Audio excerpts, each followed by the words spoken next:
what's going on, guys? So today we're talking about a combo tutorial with Tri-Brigade Crystal Beast. I was debating on putting one in the deck profile, but I decided against it, and of course the first comment was, do you have any combos? So we are going to do some, what I consider to be very basic combos. Another reason why I didn't put a combo tutorial in here, at least in the deck profile, was also because there's a lot of different things you can do with a Tri-Brigade deck, right? So these are just some what I consider to be very basic combos. Nothing too crazy, nothing too fancy. We're going to start off with Tanky Crystal Bond, which I deem is just the best opening possible, right? So we're going to start with Crystal Bond. The order of these two don't matter too much, but just keep in mind your opponent is learning information about your deck as you go along. So whatever you want your opponent to think you're on first, play that card first, right? So Crystal Bond, that's going to go ahead and add us a Sapphire Pegasus and a Crystal Beast Rainbow Dragon, right? So we know what to do there, but obviously the Rainbow Dragon is not going to get added. It's going to get placed in the Spell and Trap Zone. The Pegasus is going to go straight to our hand, right? So then we're going to activate Fire Formation Tenki. From here, we're going to go ahead and add Fractal.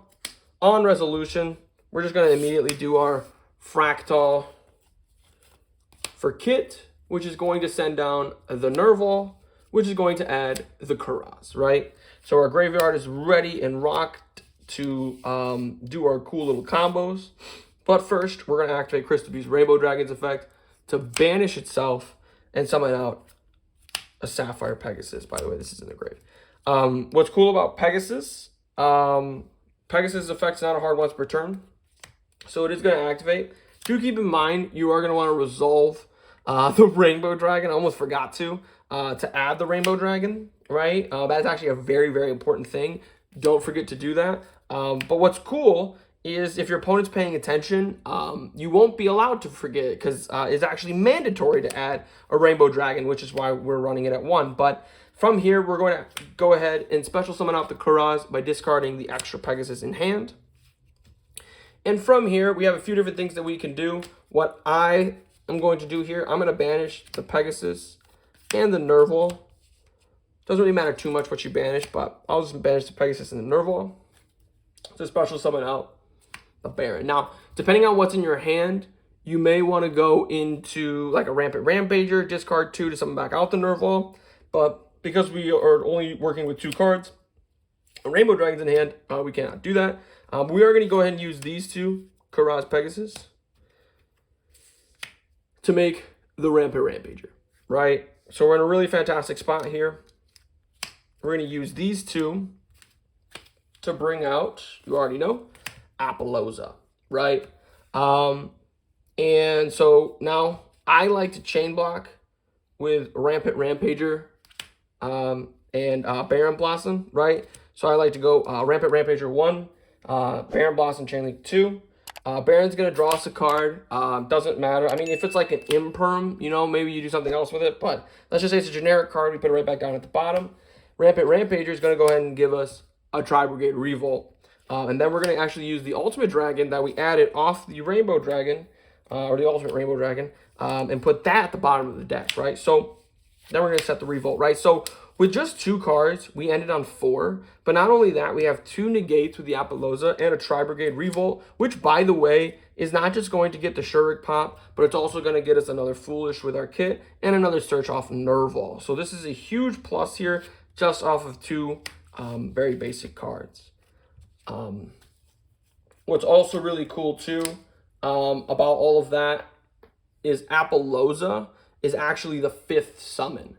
So it actually plays around Nibiru very well because it obviously goes Pegasus, Kuraz, Baron, Rampant, Apollousa, right? So we can even play around Baron, or not Baron, Nibiru, if our opponent thinks they're going to do something cheeky. Now, we're going to get rid of the Crystal Bond here real quick. And we're going to go ahead and act like we have the Pegasus and Tenki, because it's a little bit of a different play string. If we open Fractal, that's not Fractal. If we open Fractal instead of Tenki, it's a relatively similar play string. So that's why we're just going to do Pegasus and Tenki, right? Unfortunately, this does use our normal summon, but it gets us to a relatively similar field. This is where we're going to go ahead and normal summon Sapphire Pegasus. Pegasus effect's going to activate.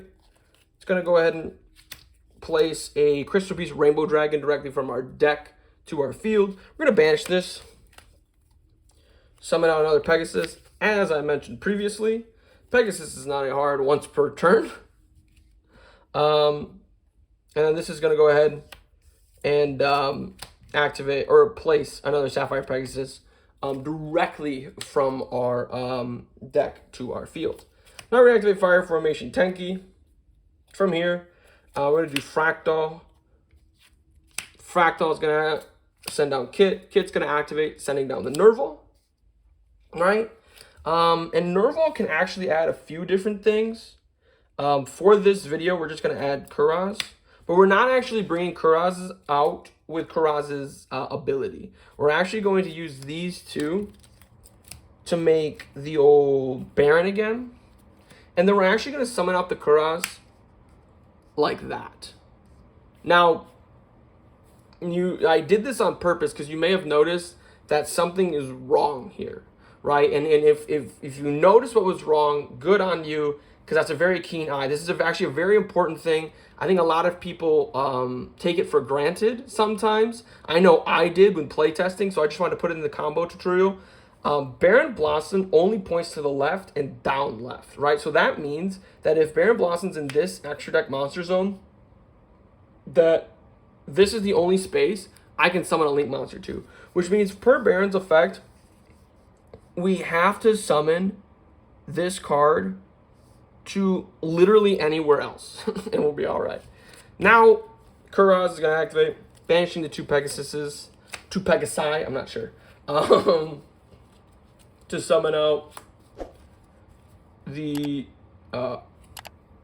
Oath, double Dragonless, and you can obviously make a Rampant Rampager and turn them into Apollousa.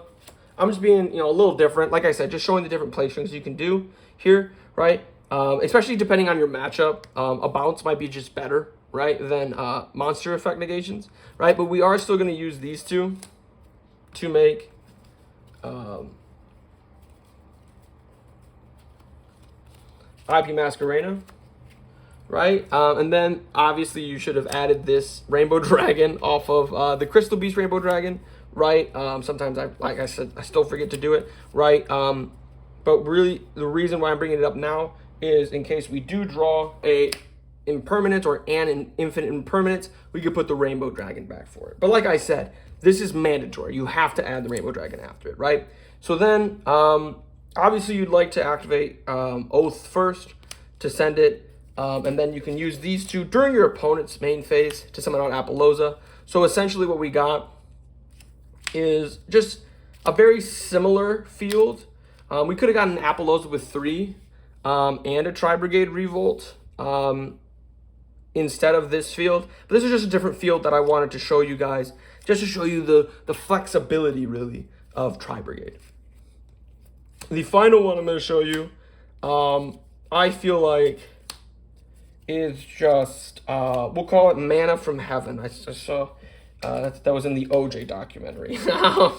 This is just probably your best opening hand possible, right? Fire Formation Tenki, Crystal Bond, and Rescue Cat, right? So with this, we're going to just do everything relatively similar, where we place this, and then we add that, send that to grave, banish this, summon this, and then we're going to go ahead and place another. Then we're going to Tenki, right? These are play strings we've already done a little bit in the video, so I'm going a little faster, right? Add the Fractal, send the Kit, send the Nerval. Nerval is going to go ahead and give us this Kuraz, right? Kuraz is going to activate Kuraz's effect by pitching the extra Pegasus in hand to summon itself out. I don't actually think it's an effect. I think it just summons itself out. But anyway, then we are going to go ahead and use these two to make the Baron. Now, this play string is a little bit more susceptible to Nibiru, so just keep in mind on that. But we are going to use Baron's effect to summon out Rescue Cat. I know I placed it in the wrong zone, but that's okay, because we're going to use Rescue Cat's effect to summon out Kuraz and Kit. Right? Also, keep in mind, off of the Rainbow Dragon, I can't believe I forgot again, to add the Rainbow Dragon. That's a very, very important thing to do. Then we are going to use Kuraz's effect to banish Rescue Cat and Pegasus. Summon out that lovely Oath again. Right? From here, what we can actually do, we can actually use these two to make the Rampant Rampager. On top of that, we can use Kit to banish these three to summon out our little Desperate Doom Eagle. So that's a whole lot of fun. And then from here, we can use these two to make IP Masquerade, right? I didn't activate Baron's effect. Make sure you do that every single time. The reason I didn't is because, you know, I only have one card in hand. But if you have a full 5, right, you would still activate Baron's effect there. But also, Rampant Rampage is going to activate now to go ahead and add Tri-Brigade Revolt, placing the Rainbow Dragon back. And then we're going to set the Revolt. So we can bring back Baron, Kit, and Nerval for Tri-Brigade Omen. We can use this to spin. We can use this to send. And we can use these two to make an Appaloosa. So when the Appaloosa comes down, essentially we ended on 1, 2, 3, 4, 5 forms of disruption, and you still have 2 extra cards in your hand, which could be an Impermanent Ash, a Ghost Ogre, a Veiler, a Nibiru, a Droll Lockbird, a Hain Wada, a Skullmeister, a DD Crow, whatever your fancy is. But let me know what you guys think in those comments down below. What are some cool combos that you've noticed with Tri-Brigade in general? Let me know in those comments down below. Make sure you guys click that like button, show your support for the channel, subscribe for even more content, but most importantly of all, have a good day.